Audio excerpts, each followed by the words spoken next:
Good afternoon. My name is Anna Freud. I was born December 3rd, 1895 in Vienna, Austria. I was the founder of child psychoanalysis, and I also contributed to ego and adolescent psychology.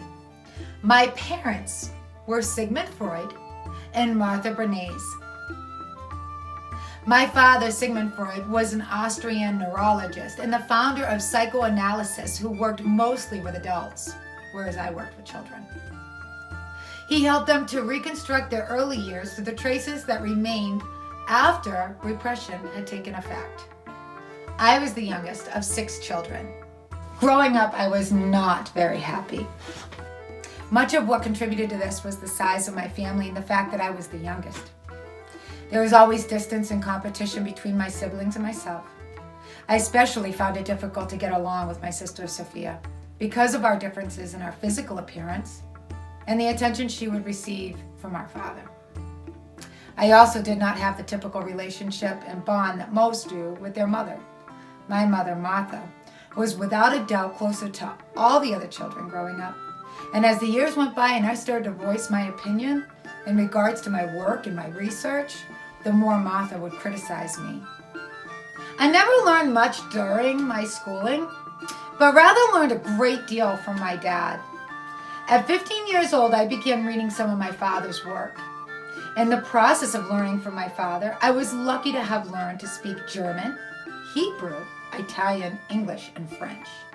It was not until 1918, when I turned 23 years old, that I entered the psychoanalysis and became a patient of my father's.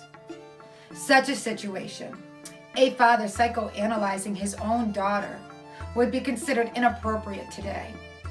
But at that time, the entire field was still quite new and many aspects of it were still experimental. I subsequently became one of my father's most unwavering supporters and an important psychoanalyst. In 1920, I discontinued teaching at the elementary school and gave myself over fully to the study of psychoanalysis. I started attending the International Psychoanalytical Congress with my father, and 2 years later I became a member of Vienna Psychoanalytic Society and began presenting my own papers. In 1923, I began my own practice treating children.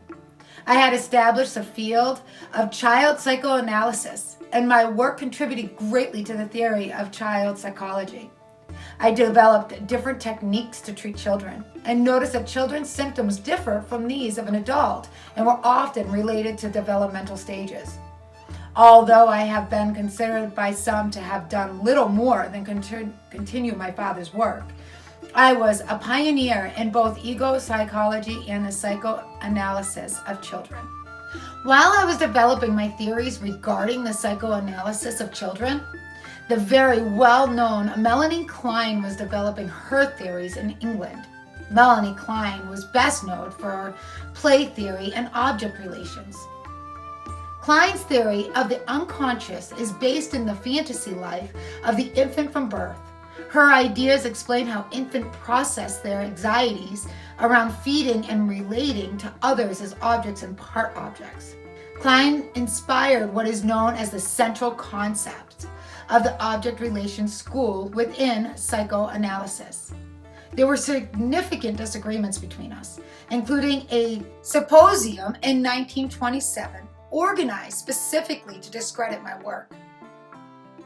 When I was in England with her family in 1938, the conflict between us actually threatened to split the British Psychoanalytic Society. However, during World War II, a series of discussion forums resulted in the establishment of parallel training courses for the two groups. After World War II began, I helped to set up the Hampstead War Nursery to provide foster care for over 80 children, a number that rose to a total of 190 children over several years. In addition to simply providing care to the children, I hope to provide children with stability in their relationships with staff and family with my longtime friend Dorothy Burlingham, who studied the effects of stress on young children in wartime. Dorothy's work continued after the war, when she had the opportunity to help provide care for 6 orphans who had survived a Nazi concentration camp. I dedicated the rest of my life to my work at the Hampstead War Nursery and helped to establish the Homestead Child Therapy course. Eventually, the nursery became known more simply as the Hampstead Clinic, and I became one of the major figures in psychoanalysis.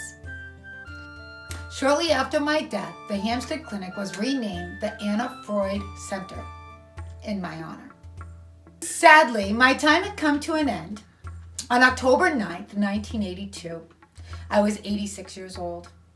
I was in London. I was cremated at Golders Green Crematorium, and my ashes were placed on the Freud Center, next to my parents' ancient Greek funeral urn. It was my wish that my home of 40 years be transformed to the Freud Museum and dedicated to the memory of my father. The transformation happened in 1986.